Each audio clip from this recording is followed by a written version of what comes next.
Social ಮೀಡಿಯಾಗಳಲ್ಲಿ ಹೇಳ್ತಾ ಇದ್ದಾರೆ ರೇಣುಕಾಸ್ವಾಮಿನೂ ಕೂಡ ಅಶ್ಲೀಲವಾಗಿ ಮೆಸೇಜ್ ಅಂತ. ಅದೇ ನಿಮ್ಗೆ ಸಪೋರ್ಟ್ ಆಗುತ್ತೆ ಸರ್?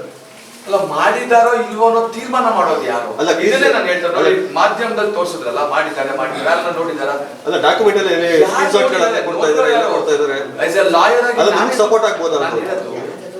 ಎಲ್ಲಿದೆ ನೋಡಿ ಯಾರು?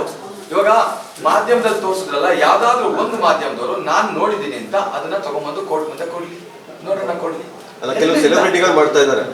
ಯಾರು ರೇಣುಕಾಸ್ವಾಮಿನ ಅಶ್ಲೀಲವಾಗಿ ಮೆಸೇಜ್ ಮಾಡ್ತಿದ್ದಾರೆ. ಅವ್ರಿಗೆ ಮಾಡಿದ್ರೆ ಅದು ಸಪರೇಟ್. ಅದು ನಿಮ್ಗೆ ಏನಾದ್ರು ಸಪೋರ್ಟ್ ಆಗುತ್ತೆ? ಇಲ್ಲ, ಖಂಡಿತವಾಗಿ. ಅಫ್ಕೋರ್ಸ್ ಒಬ್ಬ ಮನುಷ್ಯ ನೋಡಿ, ಯಾರು ಒಬ್ಬ ಆಯ್ತು. ನಾನು ಒಂದೇ ಒಂದು ಪ್ರಶ್ನೆ, ಈ ದೇಶದಲ್ಲಿ ರಾಜ್ಯದಲ್ಲಿ ಇದೊಂದೇ ಮರ್ಡರ್ ಆಗಿರೋದು. ಈ ಎಷ್ಟು ಮರ್ಡರ್ ಆಗತ್ತಲ್ಲ, ನಿನ್ನೆ ಮೊನ್ನೆ ಎಲ್ಲ ಆಯ್ತು, ದಿವಸಕ್ಕೆ ಎಷ್ಟು ಮರ್ಡರ್ ಆಗಲಾಗುತ್ತೆ. ಇದೊಂದೇ ಮರ್ಡರ್ ಮಾತ್ರ ಯಾಕೆ ಇಷ್ಟೊಂದು ಇಂಪಾರ್ಟೆನ್ಸ್?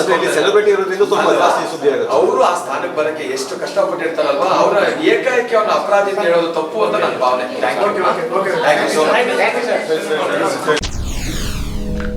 SS ಟಿವಿ, ಸಿನಿಮಾ ಜಗತ್ತಿನ ಕ್ಷಣ ಕ್ಷಣದ ಸುದ್ದಿಯೊಂದಿಗೆ.